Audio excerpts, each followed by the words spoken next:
Om Purnamadaha Purnamidam Purnat Purnamudachyate Purnasya Purnamadaya Purnameva Vasishyate.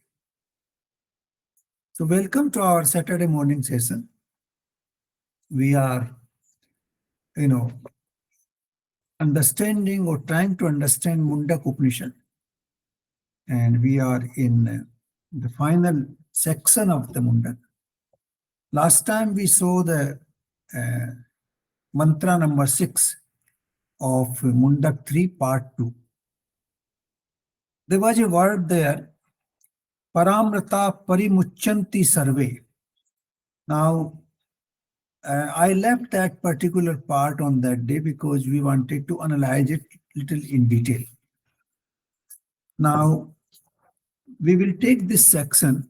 We have to understand a little, issue in little profoundness.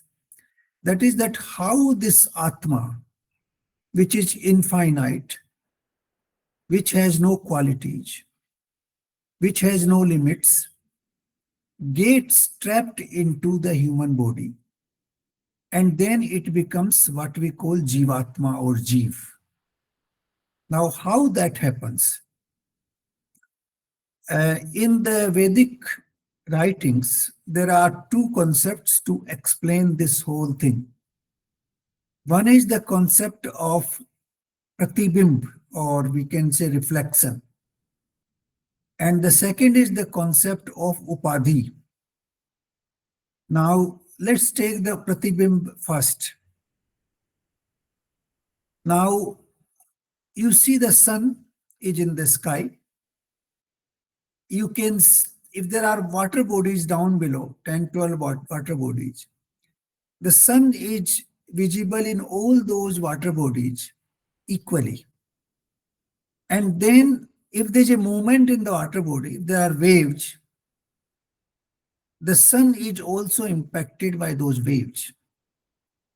And when you look at the sun in the water body, the impact is that the sun is also moving, it's also vibrating with the water. So this is one concept which tells us that how the pure consciousness, when it gets trapped into something else, it is also impacted by something else. Let's take another example of pratibimb. You put a mirror in front of you. Now, without any reason, you are reflected in that mirror. And if that mirror is having some dust, that dust will be reflected on you as well. Or if the mirror is convex or concave, the body which is reflecting in the mirror will also be impacted accordingly. So without any reason, you are not impacted, but your reflection is impacted. And that impact happens because of association with something else outside. So this is one concept. We'll go a little bit deeper into that slightly later. The second concept is upadhi. Upadhi, we can also call it odhni odhna. Just for example, a person is playing a role of Ram and another is playing of Ravana in, Ram Leela. Now, the person who is playing the role of Ram, he is behaving like Ram, and the other person is behaving like Ravan. Now, during that period, they dress themselves accordingly, their dialogue is according to, the script. Then they conduct themselves in the manner in which those two persons conducted in the past. So they are impacted because of that odhni. They took that upadhi for a while, for maybe 3 hours, 4 hours, whatever time is. They took that upadhi and then they started behaving like that. So that upadhi impacted on their entire conduct. It is not their original conduct. Once he comes back from that Ramlila ground, he will be normal. But during that period, he is not. He has taken that upadhi and he is conducting according to that. Similarly, a person has become, for example, a member of Congress, another person has become a member of BJP. Now, they try to embrace the ideology of those parties. Whenever they talk according to that ideology. So the ideology has become a odni. It has become an upadhi for them.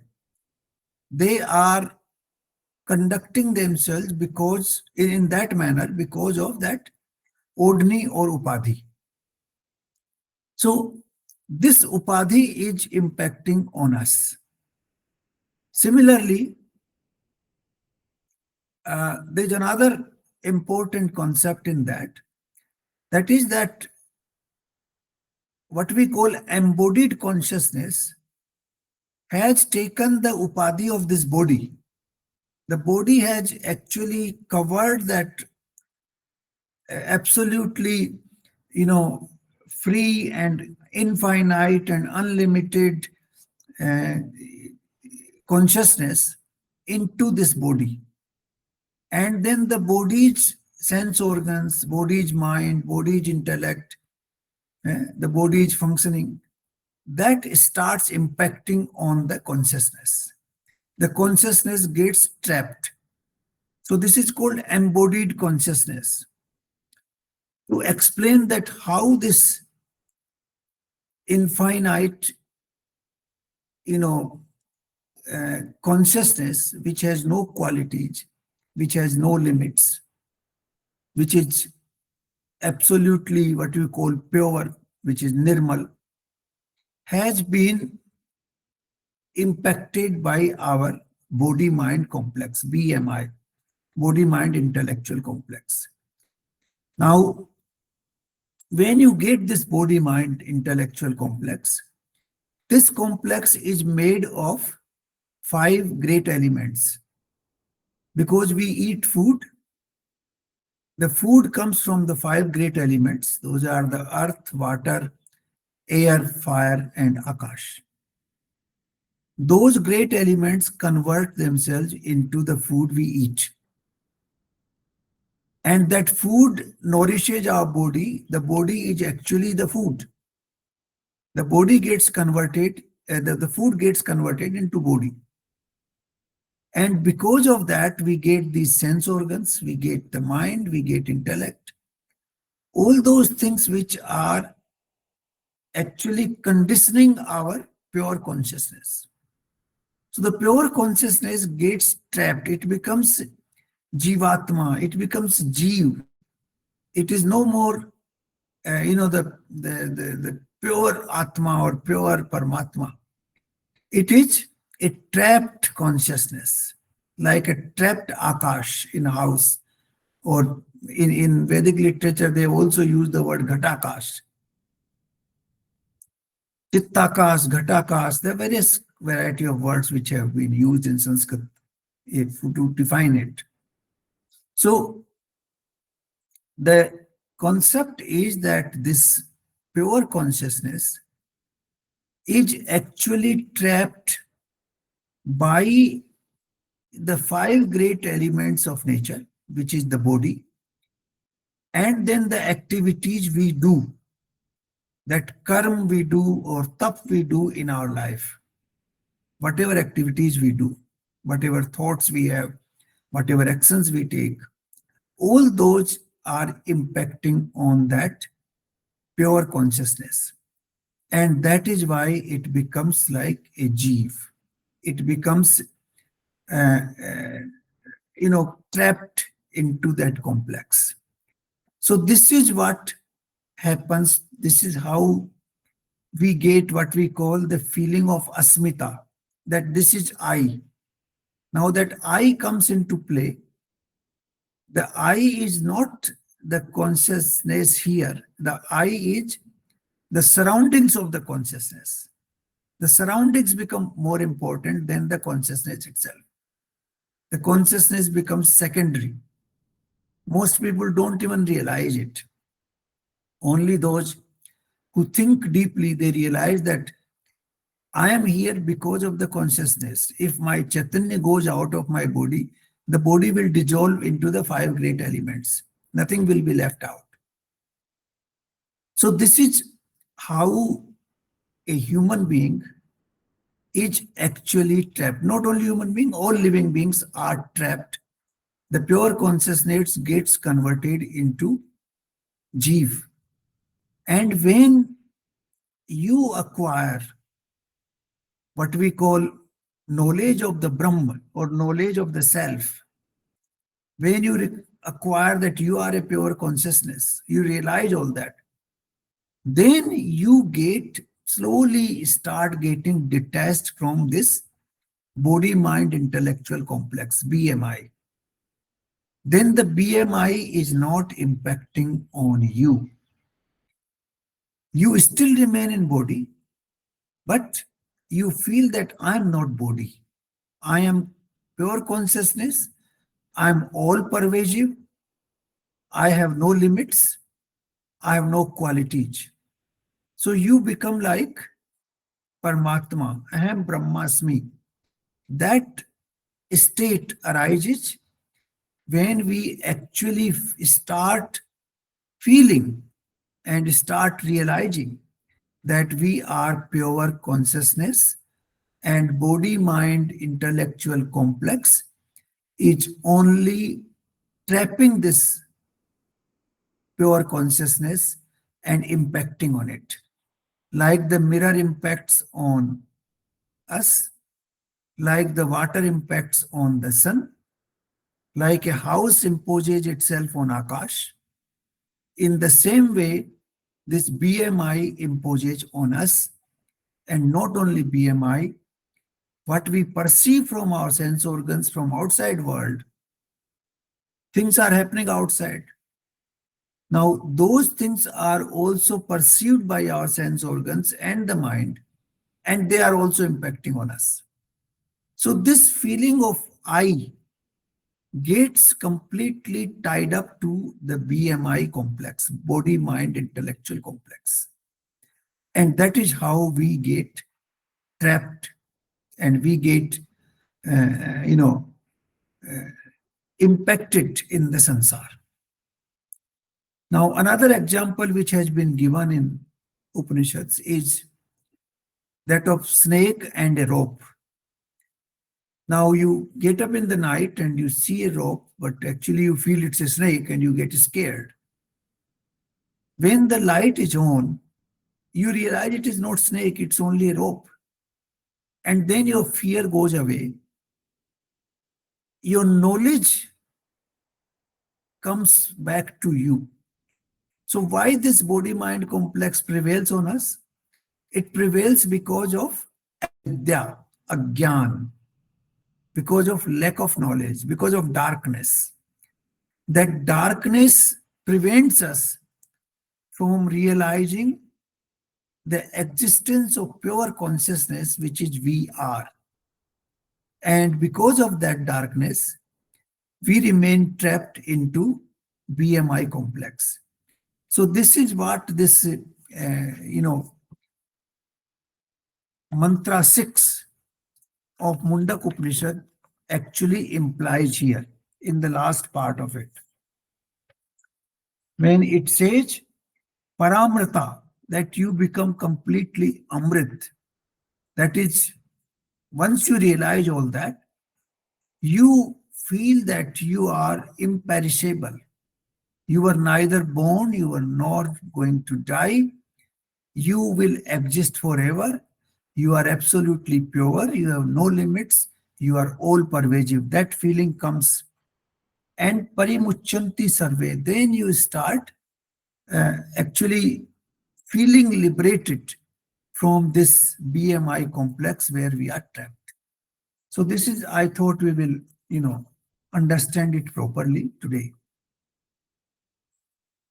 Now the next mantra is mantra number 7, which is again very profound mantra. We should see it very, thoroughly. Gata kala panchadasa pratishtha. Devascha sarve pratyudevastatu. Karmani vigyan maheshya atma. Parā sarva eki bhavanti. Now, there is a reference here, Panchadas Kala. Gata Kala Panchadas Pratishtha. That we are operated by 15 Kalas. Now, what are those Kalas? Those Kalas have been actually referred in Prasnopanishad.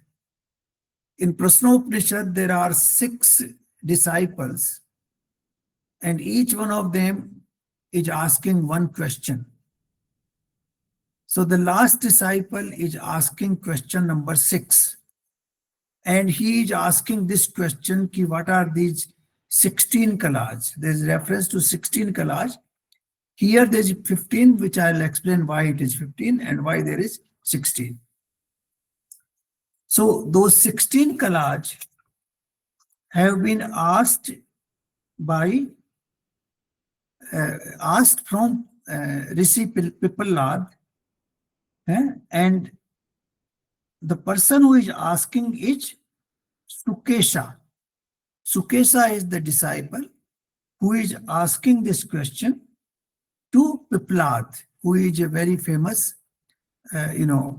Rishi, who is answering the question in Prasnopanishad.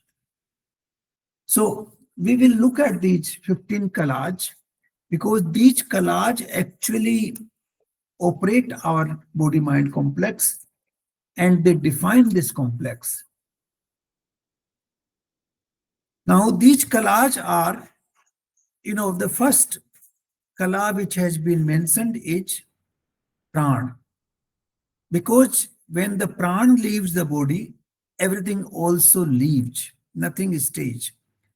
You know that fight between the sense organs and the pran, and then the sense organs realize that once the pran leaves, they are without any life, they can't act. So they become what we call nirjeev, without any consciousness. So the pran actually is superior. Without pran, our body-mind complex has no capability to conduct itself or to even exist. So first kala is the pran, which has been mentioned in Prasnopanishad. The second kala is Shraddha. Shraddha is that you have faith in the words of those saints who have realized the truth, and they are telling you that the truth in their own words, which is called Shruti. So you listen to the Shruti with Shraddha, you believe that this is what is true. So that every human being has some Shraddha in whatever form it may be, but there is Shraddha in every human being. So that the second kala which has been referred. Then the third kala, not the third, but there are 5 of them. Those are 5 gross elements, Panch Tattva. That is Akash, Vayu, Agni, Jal and Prithvi. These 5 gross elements actually constitute our body. As we, the food comes from these 5 gross elements, and food makes our body. And therefore, the body is made of these 5 gross elements. Panch Tattva se bana hua sharir, as we all know. So it makes 7, pran, Shraddha, and then the 5 great elements. Then 8th is what we call antakaran, that is mind, intellect and ahankar. Some also include chit in that. So these 3 things put together, that is the 8th kala. Because From the food we eat, the body is created, but also the mind is created, the intellect is created, and the ahankar is created. So that inner instrument, uh, that makes the eighth element, eighth kala. Then comes the sense organs, five sense organs, because they are the one which enable us to understand this world. We see, we listen, we smell, we touch. These senses enable us to grasp this world. So that is one kala. That kala is the now this is 1, 2, and 5, 7, and 8. This is the ninth kala. Eighth is the inner instrument, that is mind body complex, and ninth is the sense organs. Now the 10th kala is anna. Anna is the food you eat, because the food is made from the five elements, and you eat that food, then only your body becomes. The body comes into existence because of food. Initially, the mother eats the food, then once you are born, you take milk, and then slowly you start eating more. So the anna includes everything that nourishes our body, including the milk and even the food which your mother eats when we are in our mother's womb. So that is the 10th element, 10th kala. Then virya. Virya is the semen, which is a reproductive element. Now this reproductive elements enables all the species of life to reproduce themselves. Without that, they cannot reproduce. And therefore, this is very important kala. And that is the next one. Then tap. Tap is the element which, we observe austerity for one reason or the other. Some people do it, like some people observe fast just to keep their body in good shape. Some people do tap, to realize the supreme being. Some people do tap for, earning wealth. There are a variety of reasons. Tap is basically an effort which is done with lot of dedication and at the cost of discomfort to the body. So that is tap. Then mantra.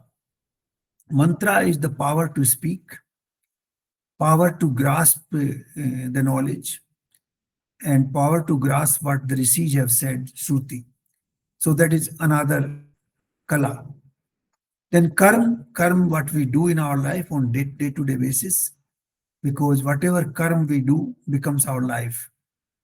Life is the sum total of the karmas we did from our birth till date. So that is the life. We can analyze our own life. The life is that where we studied, what we studied, where we worked, what kind of work we did, which social events we attended. All that becomes part of our life. So that is the karma. And lok. Lok is the the community or the place where the society lives. Society includes all the living beings in all forms. So lok is referred to like Prithvi is a lok, where all living beings live in different ways. It's a lok. There may be many other lokas elsewhere, like Prithvi, where all the living beings are living. So this is the collective, life of different species of who have been living in this universe. That is lok. And the last is the name. Now, name is very important because in the beginning they may call you anything. When you are born, the name could be Tarun or Arun or Dinesh or Rajesh or something else, whatever it may be. But once you have been given a name, then that becomes your identity for the rest of your life. You carry those certificates of name. Hmm? The name and your picture, your face are tallied. So the name becomes important after that. So these are the 16 kalas which make this world. So let me repeat them. The first one is Pran, then Shraddha, then Akash, Vayu, Tej or Agni, Jal, Prithvi, that makes 7. Then inner instrument, 8, Indriya, 9, Ann, 10, Virya, 11, Tap, 12, Mantra, 13, Karma, 14, Lok, 15, and Nam, 16. So these are the 16 kalas which have been defined in Prasnopanishad, and here there is a reference to these kalas. These kalas actually constitute the world. The living creatures are all composed or all, conduct in that manner because of these kalas. Now, why it is 15 here? When a person who has realized, self-realized, who realized the Brahma, who realized the real existence, the universal truth, then all other kalas they leave, they become irrelevant. His pran, his shraddha, his 5 great elements, his sense organs, his inner instrument, his karm, tap, an, virya, all those become irrelevant and they are discarded in the world. He becomes completely independent of those 15, but he cannot become independent of the name. Name still remains. Even after a saint has realized, like Rishi Piplad, his name still remains. So the 15 kalas, they disappear. They go back to their own devtas. That is what called here. Devascha sarve prati devastatu. That they go back to their own deities, their own existence.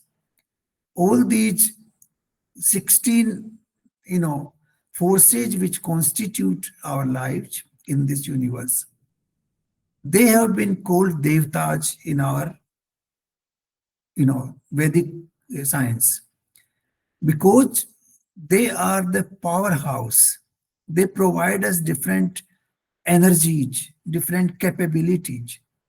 And that is why it is called Devta. Devta is the source from where the power comes.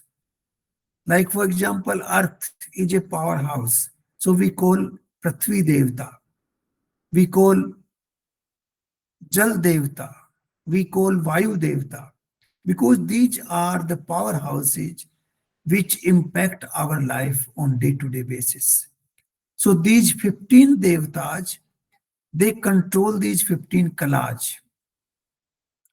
And these 15 devtas, they impact our life on day-to-day basis because of, their association with different elements working in our body system, body-mind system.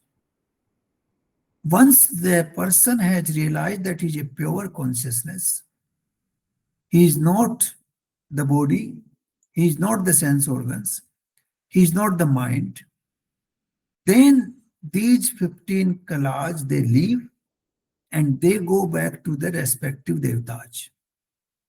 They then leave that body completely. Only one kala, that is the name which remains. The name remains back in this world.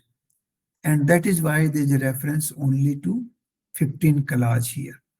So this is a very, scientific, very profound analysis in the Upanishad, where it states that how the various, creatures, various forms of life are regulated by these 15 or 16 kalas in this world.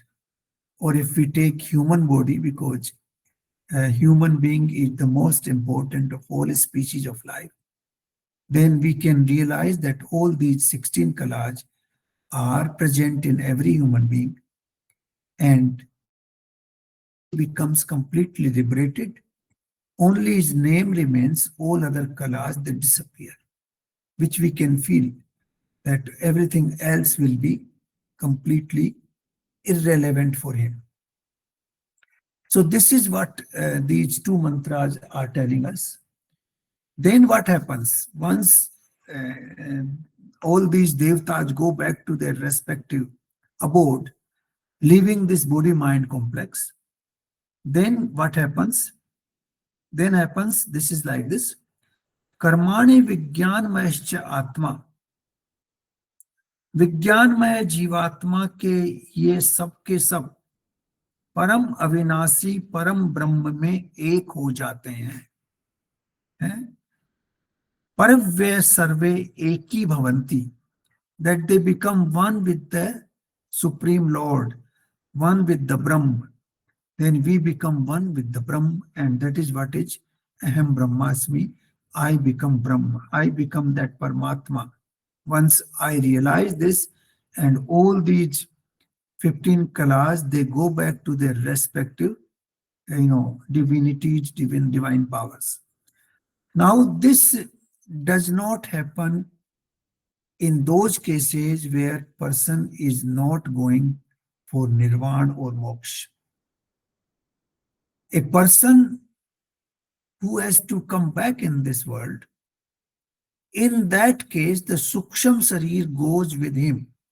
We saw the verse from Bhagavad Gita chapter 15, that once the body leaves, once the soul leaves, along with the soul, the pran, the body mind, the complex in the Suksham Sarira goes with it. And that comes back in the new body once the person is reborn. So this kind of 15 kalas leave only that human being who has realized the Brahma and who is performing his last journey in the world, who will not be coming back to the world. But those who are coming back to the world, those who have to take rebirth, those people will not be liberated of these 15 kalas, because the Suksham Sarir will go with them. With that Suksham Sarir, the pranas will go, the mind will go, the sense organs will go, and all other elements which are associated with body, they will also go with the Suksham body. So this is what happens. So this is the distinction between the person who has to come back and the person who has attained total liberation or moksha or nirvana. So this is the profoundness of Mundak. And we are coming to the last few verses here. And now 3 more mantras are left. So we will take them in our next session. But I think if we can understand these 2 mantras, mantra number 6 and 7 with depth, they tell us, I think we can understand this whole universe properly. How our body-mind complex, traps the pure consciousness, and how these 16 kalas operate in human body. Thank you very much.